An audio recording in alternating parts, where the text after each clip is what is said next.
So Jazzwares is one of those companies that's typically, they try to do better. They try to fix things in later releases. We've seen this with the Infinite Chief and his overall very many modifications throughout the different bodies that he's come out with each release being slightly different than the other, things being tweaked here and there, things being removed, things being added, and a lot of experimental things going on in the line. To reform, this CE Chief has also received some body modifications, if you will. The original one came in a 2-pack, and this one is part of Series 5, so you can buy this one individually without having to get yet another Infinite Chief, which is nice, but a little disappointing for the people who probably didn't want an Infinite Chief, but got that 2-pack thinking, well, it's a GameStop exclusive, I'm going to pick it up just for that CE Chief. Well, it kind of sucks in that sense. But we're not going to get into that, because, again, it's Jazzwares. We know they re-release things all the time. And like I said, this figure does have some body modifications. In some ways, they're improved, and in other ways, they aren't, which I guess is what we expect from Jazzwares. Anyways, welcome to a not-so-awesome review, and like I said, today we're looking at the Halo Spartan Collection Master Chief from Halo Combat Evolved. Now, I don't want to spend too much time on the accessories or anything like that for this figure because it is, again, a figure we've already reviewed on the channel with the 20th anniversary 2-pack. So just going through the accessories really quick, he does come with his assault rifle, his magnum, and the typical hands you expect from the Spartan collection line. So the differences on this figure are both good and kind of weird. If it wasn't for the fact that we did already have that 20th anniversary Chief, I would say that this one is really good. This one is basically on par with the rest of the line. It's what you would expect from, being compared to any other figure that's been released. But because that's not the case here, we gotta do some comparisons, and that's really what this review is all about, because yeah, they upgraded a few things, but then they took some stuff away. So, really quick, accessory-wise, it's again everything you expect. Color-wise, I don't have my Chief colored the same exact color anymore. I did modify mine, but if you look at the hands here, the bottom being the new, the top being the old, there is a slight, very, very subtle, I mean, like, it's barely there, but the new one is just slightly more matted than the old one. Otherwise, they are exactly the same color, no real difference. So both Chiefs, a little bit off on the color, I'm not gonna lie. They didn't get it great, but it's still infinitely better than what we got for Master Chief from Halo 2. Number 2, the plastics on this figure are a lot more solid. The feet aren't very, very rubbery anymore, which is one issue that not only this figure or the original release of this figure had, but a lot of the Series 4 figures and a few of the other ones randomly had kind of gummy legs that were going downhill. This one, not so much. They're a little bit stronger. They're still slightly softer than what you would want, but they are passable for me in the sense of, okay, I don't feel like he's going to fall over very easy or anything like that. So, modifications I was talking about. So, number 1, and the most important one, because it was the worst and the stupidest thing they did with the original release, is they fixed the knees here. Now here I have my original version. Again, mine's painted and modded, so it's going to look a little bit different, but I do want to still compare. So you can see here we had a giant gap thing going on here, which added extra detail to the knee and everything, which I guess is more accurate to the game. I would have to go back to look, but it very much limited his articulation. I had to go in there and basically cut out plastic to make it so his knees can even bend, because before his knee bend was virtually zero. It was really bad, really horrible, did not like it. The new one honestly has a very good knee articulation, but I do want to point out that they didn't fix the feet. The feet still don't have the greatest ankle pivot. It's very, very minimal and only at extreme angles. Mine, again, is modded for that, but it's not the best mod. Want to put it out there, but yeah, his is modded for ankle pivot. His ankle pivots could be 1,000 times better. Okay, just so we can see, even with my mod for the knees, that's kind of as far as they go, which isn't great. And it's not great looking. They're very gummy, very rubbery. Can maybe get a little bit more, but the way this was done was horrible, and it made them really weak. This figure does tend to fall over a lot. Even without the modification, he just wasn't great. They're very, as you can see, very gummy, very rubbery, very, bad. Especially for the Chief from Halo 1. You would think they would have done a better job wanting to do that. Well, they did with this one, because now, again, not gummy, where this one is kind of flopping around. This one a lot more solid, and you can even hear it. I don't know if you can hear it on camera, but you can even hear the knee bend. And right there, that is exactly what we want. It's all the way. Yeah, that's all the way. And that is perfect. We have the knee bend we wanted. And like I said, so once again, knee bend on both of them, really good, really tight. Legs are such a big upgrade. But again, that ankle pivot is still, you know, fairly non-existent. I mean, it's there, but it's there at an angle where if it was realistic, I think his leg would be broken. And it's not useful because we don't really get any use out of that pivot. Not good. The other part you just saw happen right here. Let's actually take this gun out of his hand. These on mine, at least, I'm not going to say this is all of them, and that, they tend to fall off, especially this left one, just without really doing much. I can plug it in there, and, well, it'll stay on for a little. There we go. There we go. They tend to fall off really easily. It's a little odd, because if I plug this in to the original one, it will stay. And if I plug in the original ones into this one, it'll stay. But this one on here, for some reason, yeah, not so much. So that's kind of an annoyance right there. Doesn't matter what direction, they do just tend to want to fall off. Which, in case you're wondering, if you haven't actually messed with any of these figures lately, or just ever, it is where you holster the pistol or the sidearms for the figure. If I can get this in the right direction, I can plug it back in. There we go. So that is a big issue there. Next one, as you just saw a second ago, any slight backwards movement, he pops out of the joint. Right there, he's popped off. Just comes off.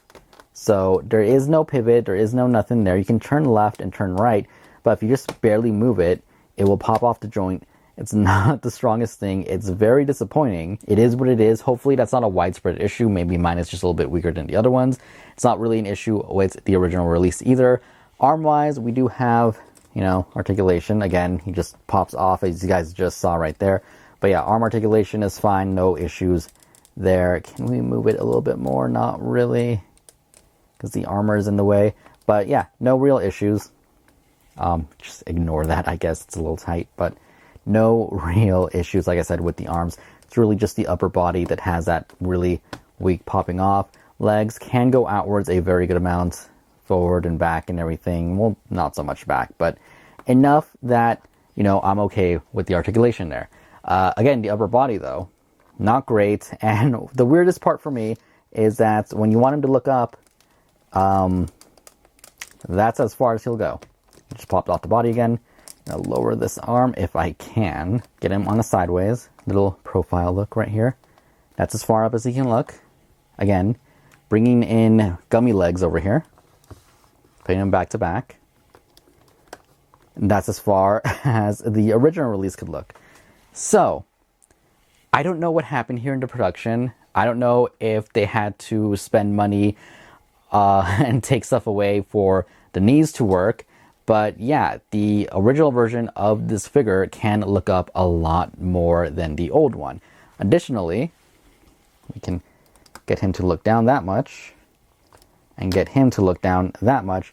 So again, the original one, angle-wise, it isn't too far off, but definitely the original one can look down a lot more than the new one, at least a lot more noticeable. Now, I would have to go back and look at actual concept art and everything for the game, or look at the graphics and everything to see what is more accurate, because the helmet obviously on this one fits lower. His neck has been lowered a little bit, and he has a little bit more of a hunched look to him, which doesn't look bad. I actually really like the helmet look, the armor coming up between the neck and everything. It makes more sense to me, especially since it would be, okay, his neck is being protected by the armor. It looks good. I think it might actually be more accurate than the one on the right, even though it does look a little bit odd when you have them side by side like this.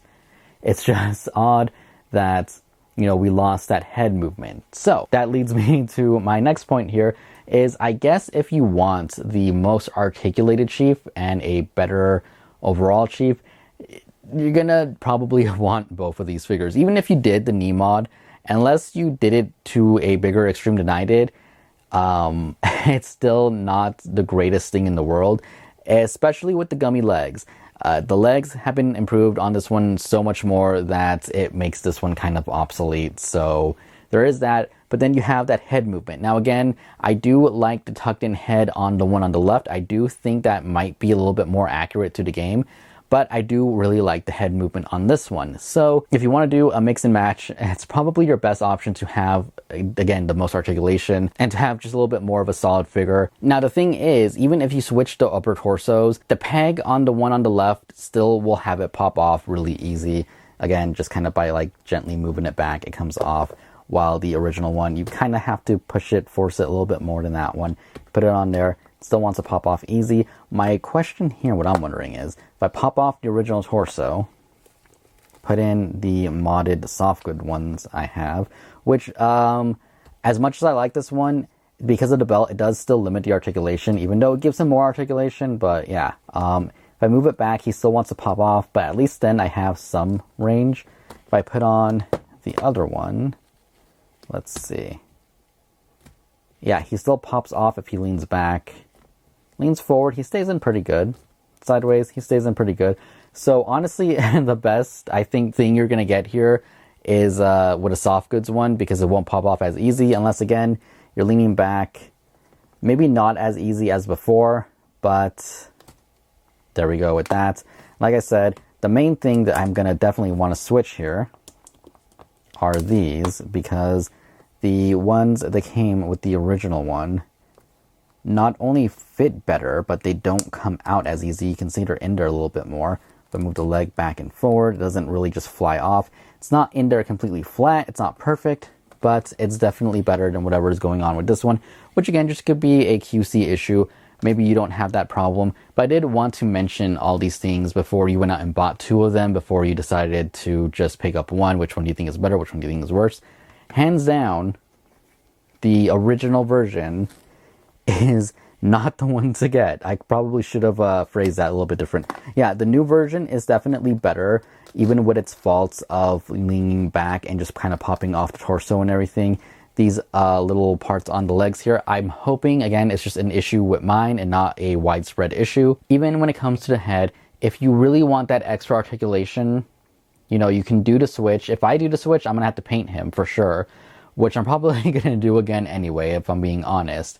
It's really hard for me to decide, because although I really like, you know, the range on the original 20th anniversary Chief version, where he can look up a lot, where he can look down a lot, that look where his head is more tucked in is growing on me. So for me personally, since I already have both of these, which trust me, I debated in the store if I really wanted to get the other one just for that knee upgrade. Part of me was like, well, maybe they made the head better. I don't know. So that's one of the reasons why I picked it up. Obviously, they didn't make it better. It has less articulation, but it still looks kind of better. The more I see it, the more I'm like, yeah, I like it. So for someone like me who has both, I'll probably repaint this entire figure and switch them back and forward. If I'm taking photography, I'll probably pop on the old torso if I need an extreme angle from the neck and everything. Otherwise, I do really like this look for the Chief. It's just the fact that he has that torso that pops off so easy. The only other option for me, personally, again, if this isn't a widespread issue, then that's good. I'm going off of mine. For all I know, your torso doesn't want to pop off as easy as mine does. But if it is popping off easy and you do have the other Chief and you want to mix and match your figures, I can't confirm this works, but I've done this with other Chiefs before, with the Infinite one. I've mentioned that my Infinite Chief is like made up of 3, I think, different figures. So my plan here is going to be to switch the legs from this figure, from the body here, with this one on there. Hopefully everything stays nice and tight. That way I have this crotch piece with the better peg that doesn't just pop off easy, and I'll have the better articulated knees. I may switch out the feet since I already have them modded, so I don't have to like cut a new hole or anything on there. And then for the torso, like I said, I'll just paint it up and then I'll switch them between the ones I want. And of course I have my soft goods modded torso here that does allow just a little bit extra articulation. I have sold one of these in the past. I've been asked about selling them before. I'll probably be putting up a poll at some point asking if you guys actually are interested in buying some, which figure you want it made so you can buy one. Do you want Infinite Chief? Do you want CE Chief? Do you want Halo 2 Chief? Do you want someone from Noble Team? Do you want whatever characters? And then I guess the top whatever will be the ones I make, and see if you guys are actually interested in buying them. But that'll be a little bit further down the line, unless you guys leave plenty of comments, in which case I'll try and hurry it up. I've been mentioning this to random people who've asked throughout the year, so sorry it's taking me so long to kind of get there, but it does take time to make these, and yeah, just wanted to put it out there in case anyone wanted to ask that question. But like I said, the perfect chief here will definitely, for me, be a combination of the two. That's not in there, right? And he's going to fall over because his legs are not great. So for me, again, like I said, the perfect CE Chief from Jazzwares is definitely going to be a mix mash figure, which I wasn't really expecting to have to do, but well, here we are. The torso on him isn't great, so I'm going to be changing, again, the crotch pieces with the legs here on that one right there. The body piece, I can't decide which one I like more. I do really like the recessed look on this one. I do feel like it might actually be more accurate, especially if you look at the cover art. I feel like the original Halo CE, this one has that look, especially with the neck. If we're going for anniversary graphics, I feel like this one kind of fits it a little bit better with the neck, but that's just my opinion. Again, hopefully yours will have a little bit better, not, QC issues, again, with the torso popping off so easy, with these little leg thingies for the holsters for the guns not popping off easy. Otherwise, if you can only get one and you're only going to get one, I would definitely go with the Series 5 single version here on the right. It's just cheaper. You don't get a second Chief. You get the same exact accessories, and it works. It has the better knee articulation, and trust me when I say you will want the better feet that aren't gummy, that aren't rubbery, that aren't going to be falling over all the time, compared to the one on the left here, which has very limited articulation, very gummy feet. So hands down, winner is technically the Series 5, but for me, it'll be a mix mash because that's what I do. But anyways, that is my very unusual review for the Halo Spartan Collection Master Chief from Combat Evolved from Series 5. Not my usual way I review these, but I kind of figured since we already did a review technically on this figure, there's no need to go over every little aspect all over again. Paint-wise, it's basically the same thing. They look exactly the same, color and everything. It's not too far off from the other one. So there you go on that. Anyways, hope you guys enjoyed it. The weapons are exactly the same. He's holding a different pistol. In case anyone's wondering, that's from the 1000 Toys one. That's why it looks different. But yeah, okay. Again, thank you all for watching, and I'll see you all later. Goodbye.